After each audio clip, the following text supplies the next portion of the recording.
Isaiah chapter 5. The Song of the Vineyard. I will sing for the one I love, a song about his vineyard.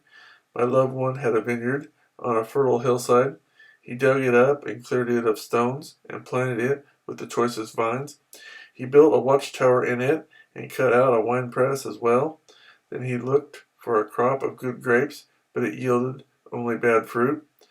Now you dwellers in Jerusalem and men of Judah, judge between me and my vineyard. What more could have been done for my vineyard than I have done for it? When I looked for good grapes, why did it yield only bad? Now I will tell you what I am going to do to my vineyard. I will take away its hedge, and it will be destroyed. I will break down its wall, and it will be trampled. I will make it a wasteland, neither pruned nor cultivated, and briars and thorns will grow there. I will command the clouds not to rain on it. The vineyard of the Lord Almighty is the house of Israel, and the men of Judah, and the garden of his delight. And he looked for justice, but saw bloodshed, for righteousness, but heard cries of distress, woes and judgments. Woe to you who add house to house, and join field to field, till no space is left, and you live alone in the land. The Lord Almighty has declared in my hearing, surely the great houses will become desolate, the fine mansions left without occupants. A 10-acre vineyard will produce only a bath of wine, a homer of seed, only an ephah of grain.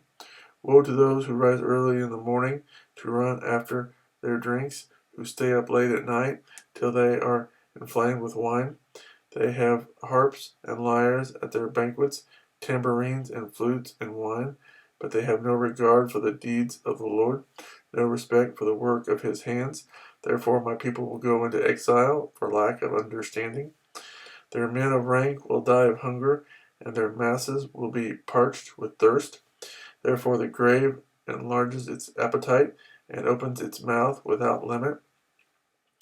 Into it will descend their nobles and masses, with all their brawlers and revelers. So man will be brought low, and mankind humbled, the eyes of the arrogant humbled. But the Lord Almighty will be exalted by his justice, and the holy God will show himself holy by his righteousness. Then sheep will graze as in their own pasture, lambs will feed among the ruins of the rich. Woe to those who draw sin along with cords of deceit, and wickedness as with cart ropes. To those who say, let God hurry, let him hasten his work, so we may see it, let it approach. Let the plan of the Holy One of Israel come, so we may know it.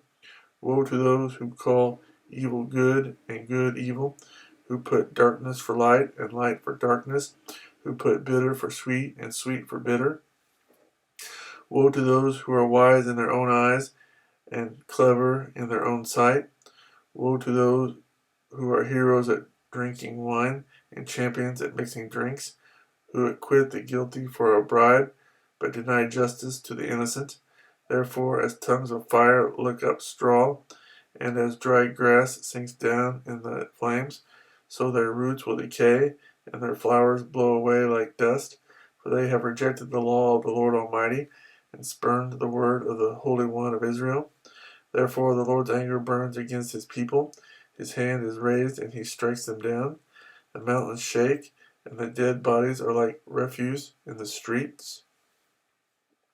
Yet for all this, his anger is not turned away. His hand is still upraised.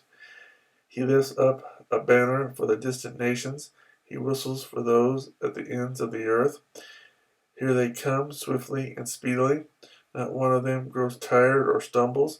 Not one slumbers or sleeps. Not a belt is loosened at the waist. Not a sandal thong is broken.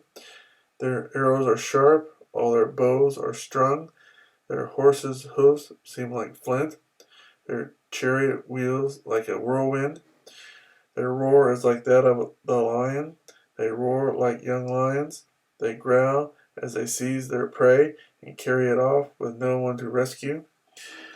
In that day they will soar over it like the roaring of the sea, and if one looks at the land, He will see darkness and distress. Even the light will be darkened by the clouds.